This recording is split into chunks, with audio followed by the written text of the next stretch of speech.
one individual who signed in to speak before the board, Mr. Tim, now, is it Aper? Aper, yes, sir. Aper. So, I've never seen you here at a meeting before, so I just need to stipulate something Sure, real fast. sure. I want to say welcome. We love having you.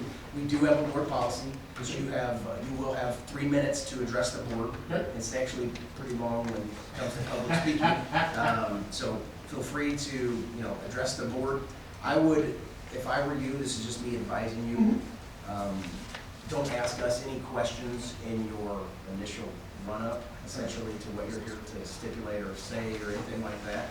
And then if there's some questions that we can answer, we can potentially take a little bit of those after your 3 minutes. But please enjoy 3 minutes of, speaking to the village board. I'm going to set the timer here in just 1 second.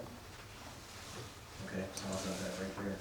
There you go. Appreciate the time, ladies and gentlemen. On October the 24th of 2019, I received this on my door, and I can read it. Violation ordinance 722 or and 10.9.10, restriction of camper in front yard removed, covenant number 1-1-6. So as I read through your code, your ordinance violation, in your violation, it does not say anything about parking in the yard. Okay, according to the violation, and it's quite lengthy, it says that I can't park it across the street, on or across the street. It also says, as you read through here, it also says that I can or may park in the backyard or in enclosed garages or buildings. Okay? I didn't violate any of these. I'm not for sure why I got the violation, so I'm asking, I will entertain questions afterwards. Later on October 29th, I received a letter, compliance met, filed, it was closed, ordinance violation 722A and 10.9.10B. In your ordinance, and if you don't mind, I'll take a quick second and I'll read that. 722A, trucks, it shall be unlawful to park trucks weighing 9 tons or more, including semi-trucks, whether connected to a trailer or otherwise loaded or empty, on the streets of the village, except for the purpose of loading and unloading. Okay? And that was 722A. 10.9.10B, no motor vehicle repair work of any kind is permitted in any required accessory off-street parking facility. No gasoline or motor shall be sold in conjunction with an accessory off-street parking lot, except where such lot is accessory to a business having such sale as a principal use. Those were the two of the thank you letter, and I appreciate the thank you letter that says I complied with that. But what I'm complying with in your thank you letter was not what was written on this violation. So my question, can I get to a question? My question is, if I poured a pad beside my home, can I park my camper back there? Without answering that right here Sure. in the public forum, Sure. and without legal counsel here, Sure. I would basically decline to answer that right now. Okay. But what I would say is that we can have legal review that, and of all nights Well, for him to be off. I that- had no idea what you were coming here for. No, no, I didn't that's know you were fine. gonna be here. Yes, sir. But it was such a light agenda to where we didn't need him, so he's not here. So what I think is best is that we, get back with you and follow up and answer any of those questions. I haven't reviewed any of the ordinances, off of, what you just Yes, sir. stated I and read understand. aloud. It's not something I familiarized myself with most recently, and I don't think any of the board has. I do know that campers, and motor homes and those types of items are becoming a bigger issue for this village in terms of them being parked, and yeah, they're starting to pop, they've been popping up all over, and we get various different complaints and things along those lines. And Well, we've put it in our newsletters in the past, of what's permitted and what isn't permitted, but you only got so much space in that newsletter. Mhm. So you did do your due diligence in terms of reading up and seeing what is in the code.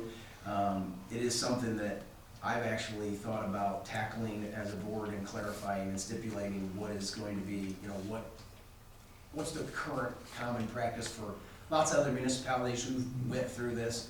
I know that people are buying motorhomes and, campers more and more, it seems like. Mhm. And, we're at a point in this community where if you have it, you love it, and it's not something that, is a big issue to you. If you live next to it or down the street and you don't have it, you're not a camping type person or whatever, we typically hear from, those individuals, about the number of them and things along those lines. But there are current rules on the books, and, to the extent that they may be potentially outdated. There's also something else that goes along with it too, and that's homeowners association covenants, which we don't enforce, and don't have any standing in that. That's for the homeowners association to enforce. But, that being said, that is one benchmark that people need to also overcome in terms of what they do within the areas that they live. And with that being said, sorry to interrupt, with that being said, and according to your ordinance, you can't have box trailers or anything blocking roads. The violation that was written to me, there is several in my neighborhood, and I will not mention an address. Mhm. There are several in my neighborhood, there's several throughout the village of Sherman Yep. that are parked on the street, right off the street, Yep. in the grass, off the grass. My vehicle, my camper was parked there for one day. It was going camping that weekend. Yeah. So it was brought down, cleaned it out, packed it with food, and I received an ordinance on the door, violation on the door. You drove past 4 other violations to get to my home. So I kind of have an issue with, why would we drive past all the others? I was told by an individual within your community that says the only time you guys come out is when there's a phone call. Well, because of that, and I understand that there's issues wherever. There's gentlemen that ride their forward, there's up and down Windermere till wee hours sometimes in the summertime. That's not permitted, just so And you know. again, I'm saying these things, and I'm not gonna throw any stones, but somebody's throwing some stones at me. Yeah. It was there for one day, Yeah. it was not gonna stay there. And that's the ideal way of doing it right there. What you see, I didn't know that, but that's the ideal person or whatever in terms of a person that owns a camper or a motorhome. It's not to have the kind of I don't know what they're called, the outrigger type things, Yeah. propped up and Right. getting it ready for camping, having it there for maybe, and Right. maybe, I'm trying to Well, remember. part of it's like 24, 48 hours. Yeah, I bet we do permit an amount of time to do that. Well, and in your ordinance itself, it says that it can be parked on the street to be loaded or unloaded for emergency reasons, Yeah, or emergency purposes. yeah, That's it, it doesn't say anything else. yeah. So because of that, it's kind of strange that, I don't think Mr. Stratton, right? Yeah, you wrote it, Yes, sir. and the thing is, it's there for one day. And I'm not, It- right. And I'm not targeting you, I'm just saying it was there for one day, and why am I being targeted when it's there for one day and it's gonna be gone? But yet, other folks have them, and I understand there's covenances, I understand that Yeah. stuff, but according to the village ordinance and what you wrote me for, I didn't violate those. Okay, And I didn't violate the originals anywhere in that order. yeah, I didn't violate that. It didn't block the sidewalk. Okay? It wasn't parked on the sidewalk. It didn't block the sidewalk. And then the other part of that is off-street, where it says off-street parking. And it says right here, it may be parked in closed garages, buildings, or in rear yards. It doesn't say it has to, and it has to be. But it says that it may be. So, like I said, I'm here today. It's- well, I it's mean, we would, one of those things that, Yeah. that, you you can't, know, you I've can't got, have them, you can't have them, like, parked out front. I mean, when it says it may, be in those locations, that doesn't mean like it can be anywhere else. Does that make sense? Like you may, like typically, and especially with like homeowners associations, Mhm. if the area permits a shed per se to be in, or you know, a smaller outbuilding in the rear yard, a lot of the covenants language will say that it can't be seen from anywhere from the street or something along those lines. Okay. And it has to match the house and look like, you know, use the same siding and be an accessory structure that isn't seen and visible from the road, and typically, I think even sometimes it says neighbors aren't supposed to see it, which pretty much permits it, or doesn't permit it altogether. It's a slippery slope in terms of, you know, when we start tackling this, and then we start, you know, kind of ticking off our residents, so, and that's not what you want to do. But we are gonna have to come up with some kind of more updated, uniform policy that everybody understands.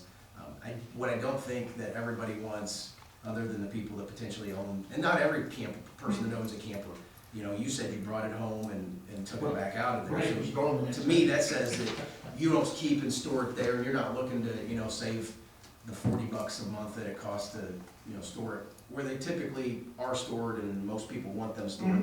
But we do have people that are, you know, circumventing that, parking them in their driveways, Correct.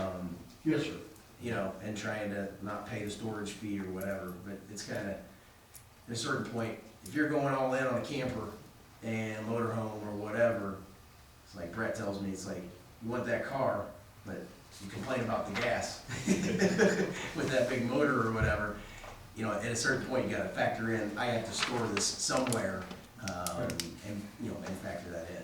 But we'll take a look at that. I'll have Sure. legal counsel. I wanna follow back up with you, or Sure. have you reach back out to me and just kinda talk to you about it a little further. Sure, yeah, yes, sir. So, and I apologize, I'm like not up on the ordinances today. No, that's Those fine. Specific ones. That's at fine. this I point met in this time. gentleman, Mr. Stratton, he Yeah. met us at the door, so I Yeah. knew he'd be here, and I thought, well, you know, it'd be a good time just to bring this up. A lot of times, what he does and what we do, unless, I mean, it's a knock and an ask, without a door hanger or a letter. That's what my, since I've been in office, is even with the police department, you know, it's like, try to get compliance with a smile and an ask.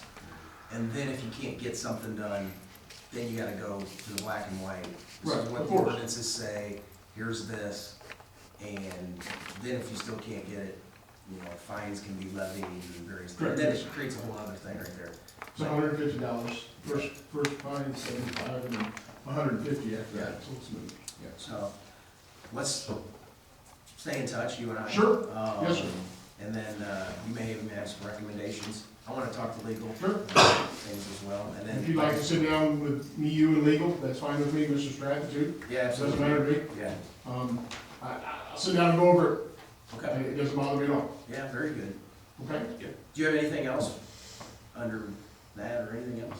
No? All right, No, I don't. okay, well, very good. Thank you. Yeah, Thank thank Ladies and you. gentlemen, thank you. Thank you. I apologize for my appearance, I just got off work, so. No worries. Okay, thank you. Thanks. Thank you.